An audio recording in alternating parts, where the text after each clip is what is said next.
मैंने बीच में 1 साल तक पूरा वैराग्य में जब मैं रहा तो मैंने आईना नहीं देखा था।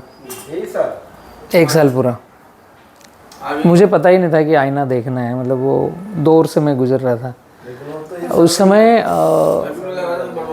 गजेंद्र भाई है मेरे गुरु, उनको मैंने माना है, तो उन्होंने ये बोला कि अगर स्थिर होकर तुम खुद में बैठ गए तो केवल खुद का कल्याण कर पाओगे, बट जो तुम्हारे अंदर गट्स है, जो तुम पब्लिक तक पहुंच सकते हो और पब्लिक में जो कुछ रिपेयरिंग की आवश्यकता है उनको, रोटी कपड़ा मकान में, वहाँ तक तुम अगर जितने लोगों तक पहुँचोगे तो उतने लोगों तक का कल्याण हो सकता है।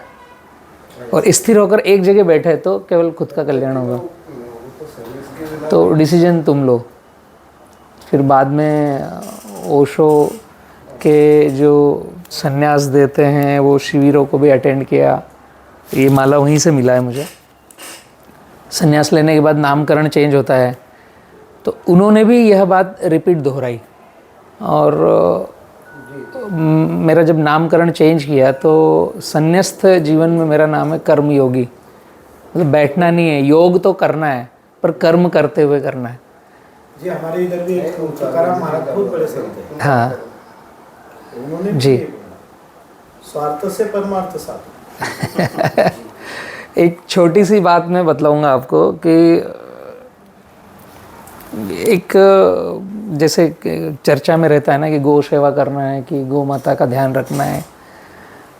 रोड पे चलती हुई गायें दिख नहीं रही है और झंडा उठा के हम गौ सेवा की बात कर रहे हैं।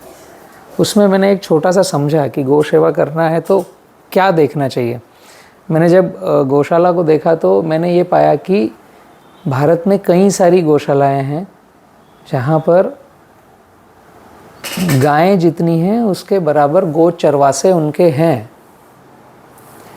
और चरवासों में बबूल खड़े हैं और चारा दान पर बाहर से मांग करके ला रहे हैं, और वो महंगा है 7 रुपये से 15 रुपये किलो।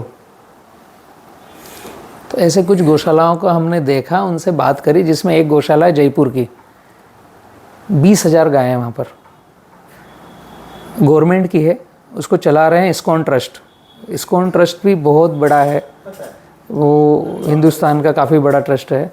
तो वहाँ जब हमने सर्वे किया तो ये पाया कि प्रति महीने 2 करोड़ का चारा वो खरीदते हैं, और फिर उसी लेवल पर जितना खर्चा होगा, अब ये केवल चारा है, अब उसको रख रखाव करने वाले कर्मचारी अलग, वहाँ ट्रैक्टर चल रहा है वो अलग, बिजली चल रही है वो अलग, पानी चल रहा है वो अलग, तो ऐसा मेंटेनेंस काफ़ी है।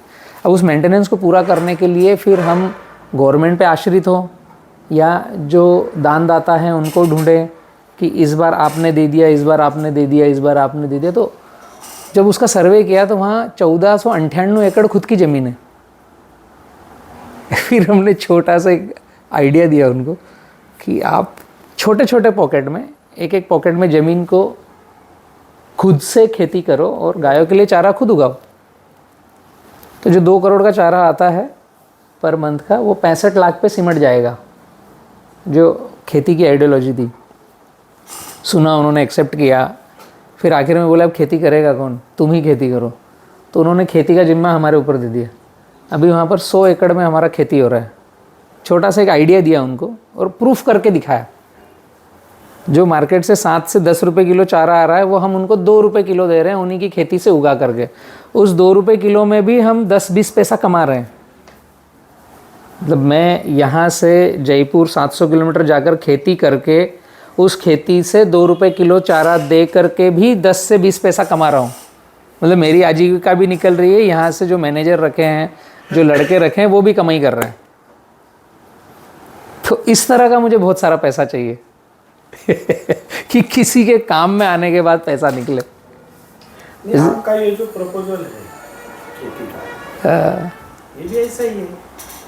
ये जमाने में गाय से भी बद हालत इंसान की है, किसान की है। सही बात, किसान की है। यहाँ की लॉजिक ऐसी है, दूसरे को मार के सही है। जो नहीं है, जिस दिन खुद जो आ जाएगी उस दिन सब बातें। मेरे पीछे इनसे एक बात की, इन्होंने बोला कि हम सिंगल साइकिल 4 साइकिल 6 साइकिल और 8 साइकिल समथिंग इन्होंने बताया। चेंज कर दे कृषि के लिए तो